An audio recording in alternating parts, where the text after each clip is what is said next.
రవికుమార్ గారు నమస్తే. ఏంటి ఆంధ్రప్రదేశ్ లో ఈ వ్యవహారం? అసలు తిరుమల కొండ మీద రాజకీయాలే మాట్లాడకూడదు అనేటటువంటి నిబంధన ఉంది, కానీ ఇప్పుడు తిరుమల కొండ, తిరుమల లడ్డు, తిరుమల స్వామి అంతా కూడా రాజకీయం అయిపోతున్నటువంటి పరిస్థితి. ఏం చెప్తారు?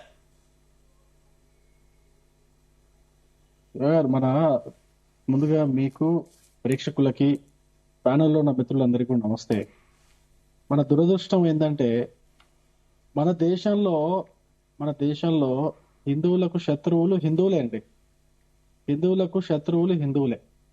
ప్రపంచం మొత్తం మీద హిందువులకు ఏ దేశం లేదు, ఒక భారతదేశం తప్పితే.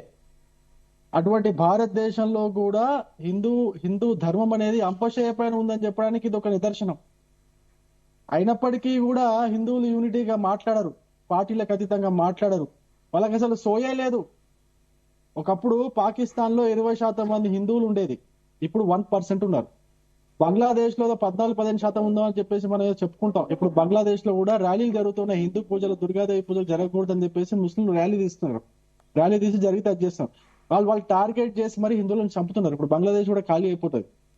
ఎక్కడ పోయినా కూడా హిందువుల పైన దాడులు జరుగుతూనే ఉన్నాయి, హిందూ సంస్కృతి పైన దాడులు జరుగుతూనే ఉన్నాయి, హిందువుల యొక్క గుళ్ళ పైన దాడులు జరుగుతూనే ఉన్నాయి, హిందూ ధర్మం పైన దాడులు జరుగుతూనే ఉన్నాయి.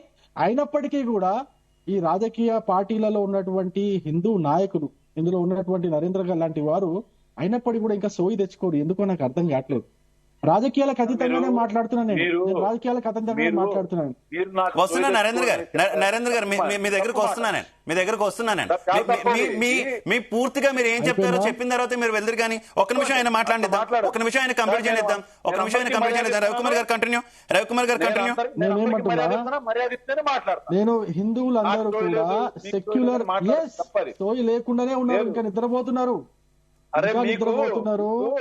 ఇంకా నిద్రపోతున్నారు. మీకు తెలుస్తలేదు. మీకు ఇంటిదాకా వచ్చేదాకా, మీ ఇంటికి వచ్చేదాకా తెలుస్తలేదు. మిత్రమా నరేంద్ర గారు వినండి. నేను మిమ్మల్ని కాదు వినండి. మీరు మాట్లాడండి. ఒక్కటే నిమిషంలో చెప్తానండి. నాకు అవకాశం ఇచ్చారు, నన్ను మాట్లాడియండి కదా. మీరు నన్ను మాట్లాడండి. ఒక నిమిషం నరేంద్ర గారు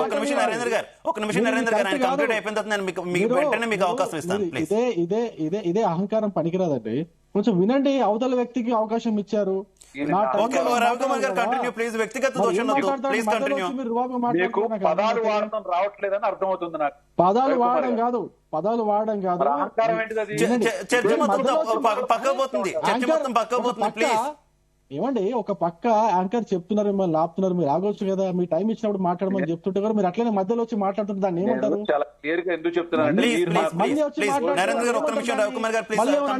మళ్ళీ బాధపడుతున్నారు మీరు.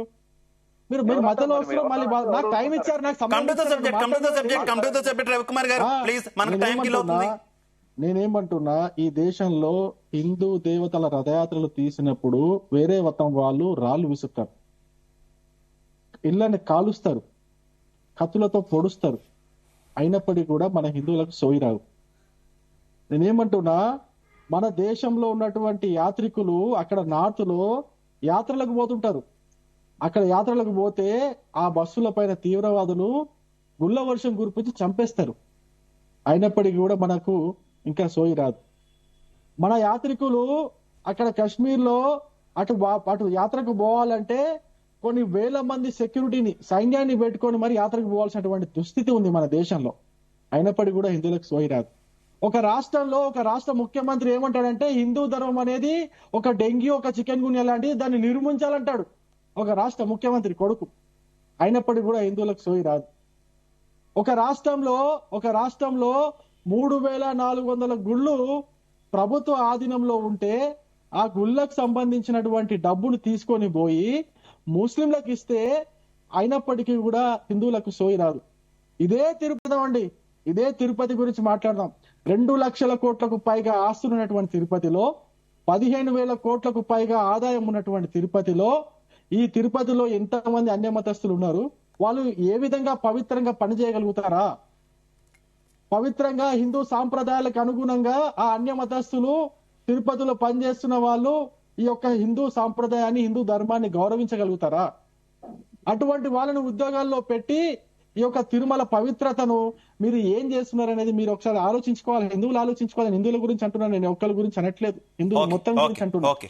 ఇంకో విషయం కూడా చెప్తున్నా, హిందువులు అతి పవిత్రంగా భావించే ఈ లడ్డూలో ఏదైతే నెయ్యి చాలా దారుణం అండి. 320 రూపాయలకు ఎవడిస్తారండి నెయ్యి? నాకు అర్థం కాదు.